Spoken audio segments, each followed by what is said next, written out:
Hi everyone, welcome to the Creative Wandering Duo.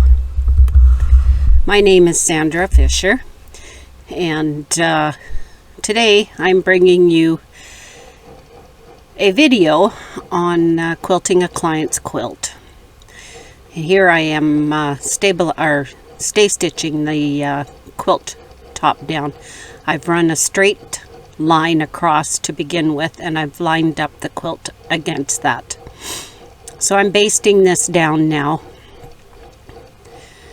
and it's a slow process, and I like to use a wooden skewer because if the needle hits it, it won't break the needle.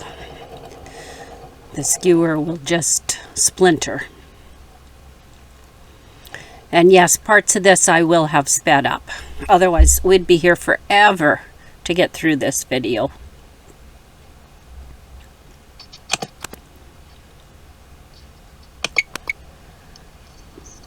I'm starting my other camera.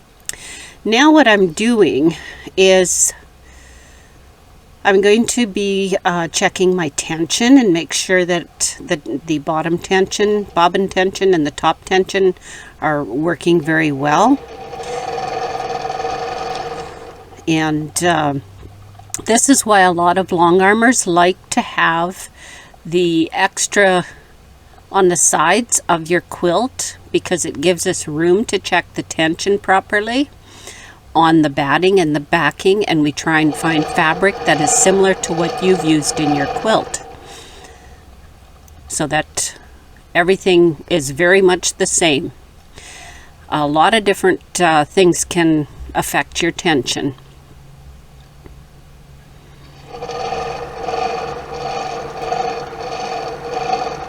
And tension can change from morning to afternoon. Temperature can affect the tension. Humidity can affect tension. Most of the time we have them set fairly well so that not too much changes. You might have to make slight adjustments. But every once in a while, the machine just goes kind of wonky and does its own thing. Here I thought I had my bobbin tension set perfectly, as it had been in the last quilt, but as you'll see further along, yeah, it wasn't set very well.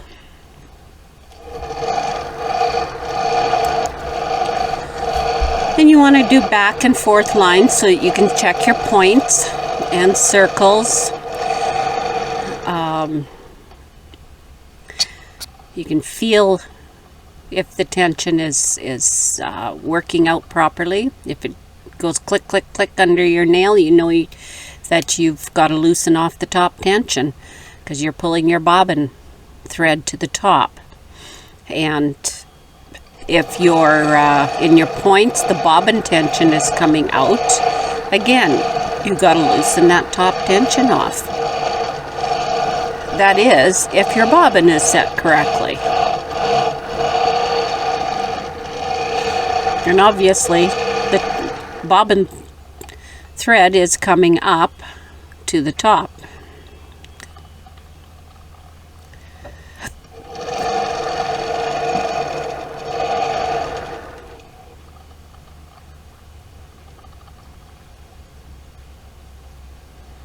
Well, it's feeling good, much better.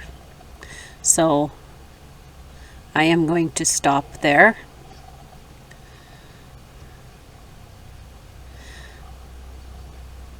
And cut off the excess fabric here. But anyway, remember to subscribe and click like, leave a comment or two, and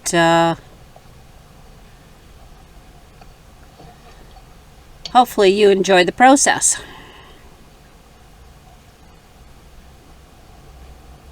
Also, welcome to all the new subscribers.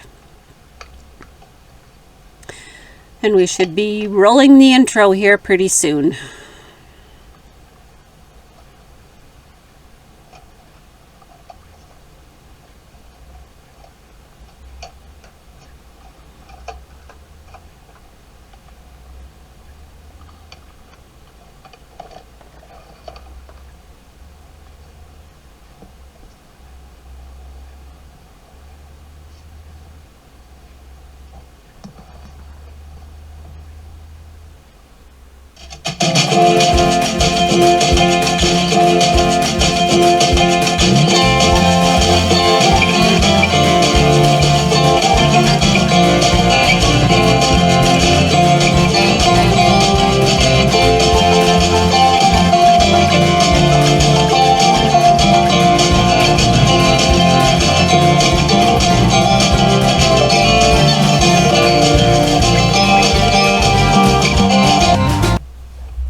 Now I'm stitching in the ditch around this border. And yes, I have sped this up an awful lot. I am not going as slow as what I normally would be. We'd be here a long time if I was stitching that slow. And if you've ever tried to stitch in the ditch on your domestic machine, you know it's not an easy job. On the Longarm, there's even more factors involved to try and keep a seam straight. Now remember, I thought I had my tension right. Okay, just watch this.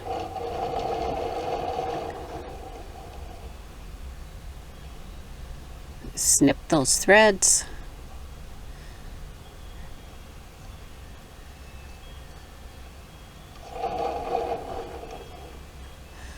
Oops. The needle unthreaded. You know, there's just some days you wonder why you're even at the machine. It seems like anything and everything can go wrong and will go wrong. Okay, try it again. Got the needle threaded. Oh, I guess I don't. So I'm going to use this really handy needle threader. I believe it's from Clover.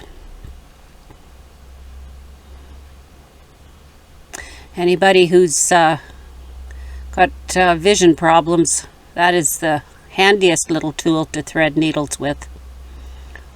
I use it on my sewing machine too, my domestic machine.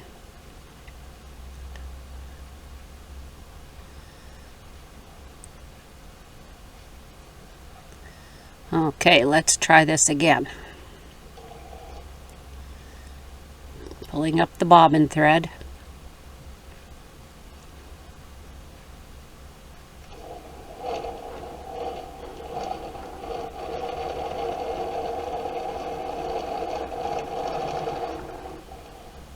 Okay, snip off the tails.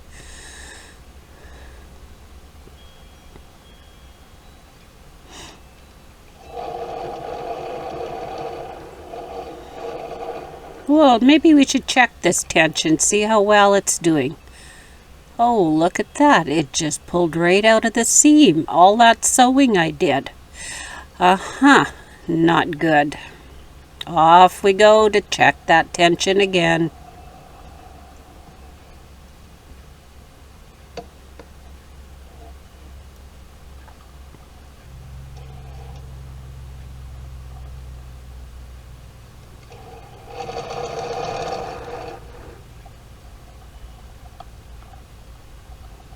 No, it's not good.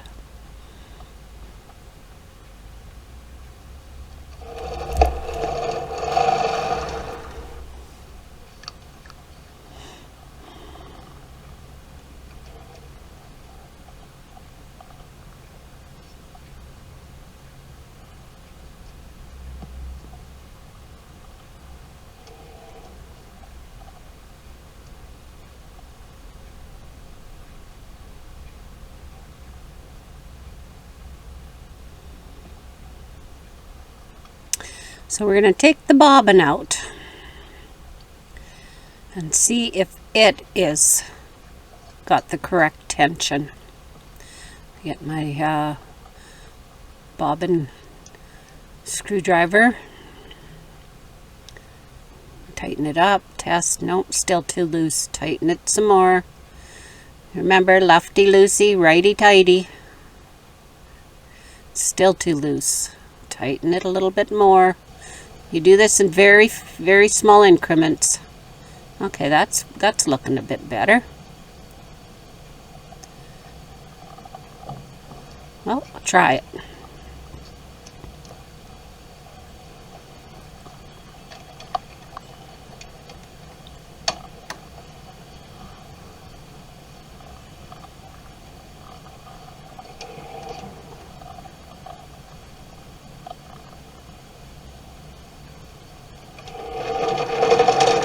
Uh-oh, something happened. You can hear it right away.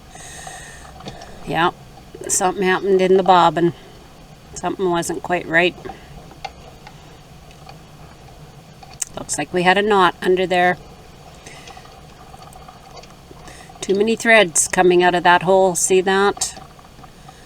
Okay, there's one left, but the bobbin isn't in there, so hopefully that's the top thread left.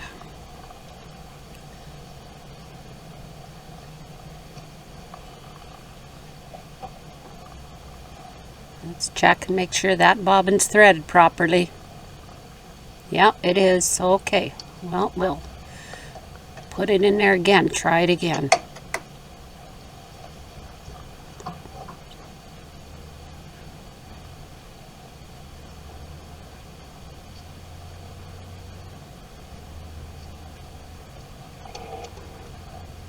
Needle down, needle up, and pull up that bobbin thread.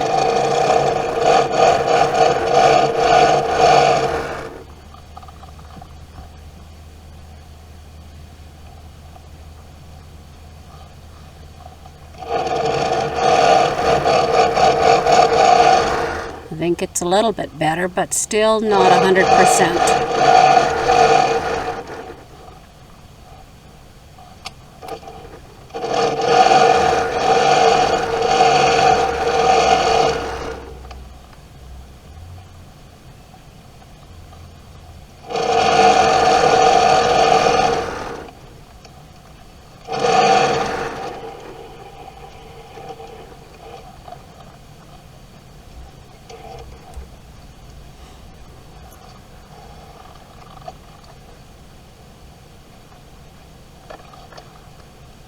So tighten the bobbin a little bit more.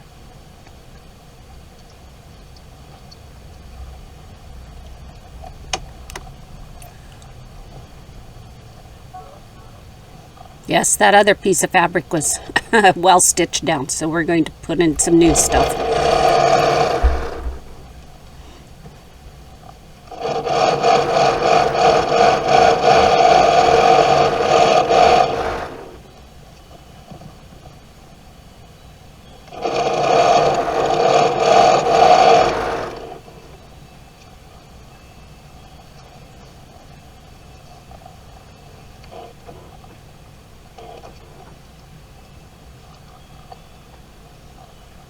And tighten it a little bit more.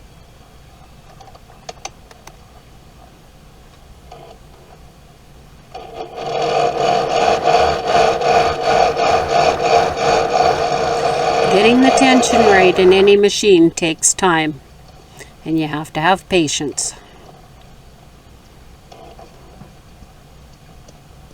And if you don't have that top thread and the bottom thread working together properly, you end up with your stitches coming out way too quickly in the quilt.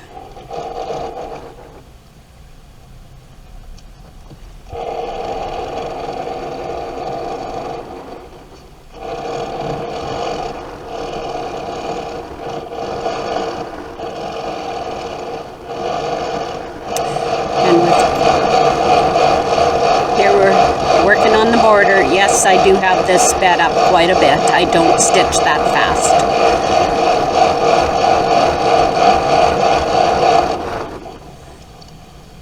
Uh-oh. Forgot which way to go, so I had to unsew. See? Again, it's just one of those days.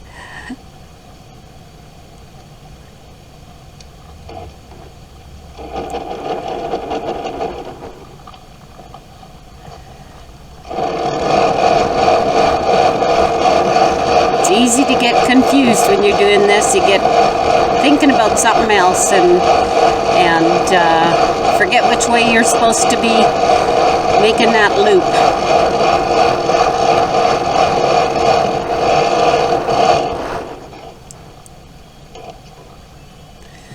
There again, I went the wrong direction, so I have to unsew.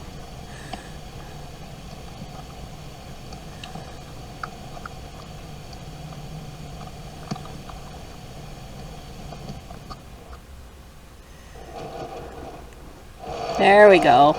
We got that going right now.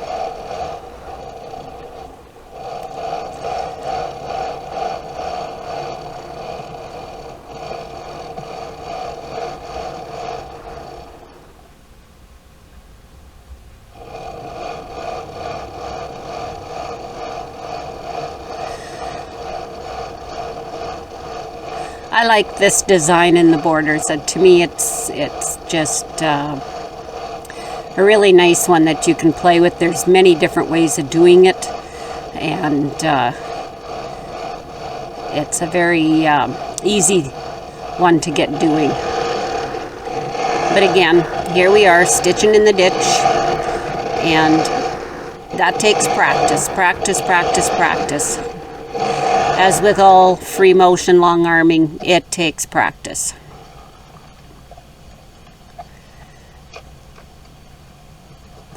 Yep, bobbin ran out. Put another bobbin in. I'm using pre-filled bobbins here.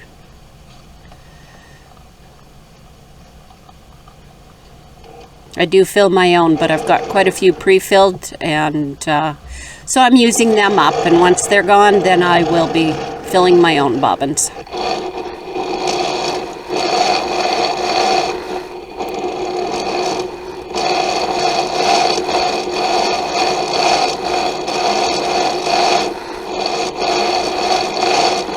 This is my first pass, and haven't quite decided what I'm going to put into the light yet until I get to the other end, and then I see what I can do there.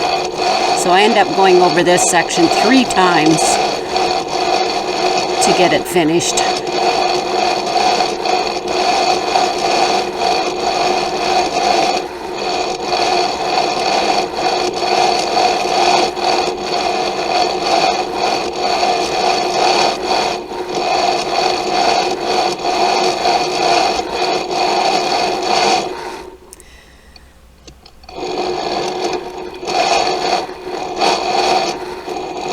Yes, I had to go back and undo that one.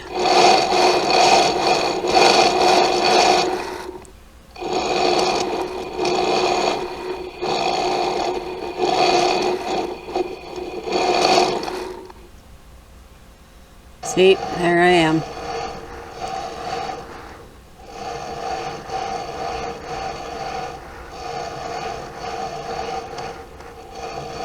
Sorry about the lighting, that's why I have the second camera going, but I don't always have it showing in the corner. There you can see I went back and put another loop. So yeah, I went over that border about 4 times before I was satisfied. But then once I had my design figured out, it didn't take very long on the other borders because I was able to do most of it all at the same time.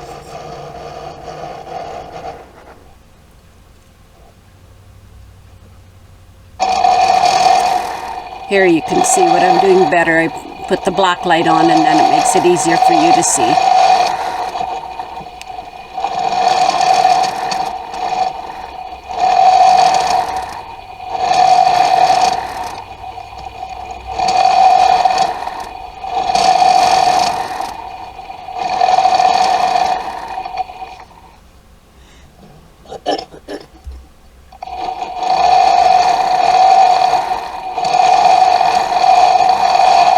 There you can see how I was able to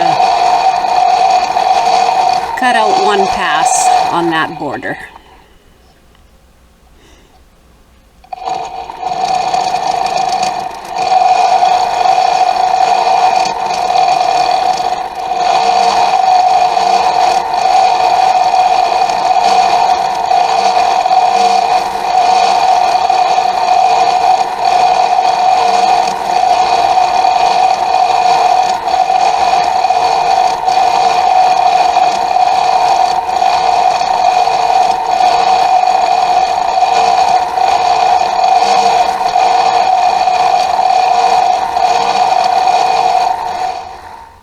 And here's the finished quilt.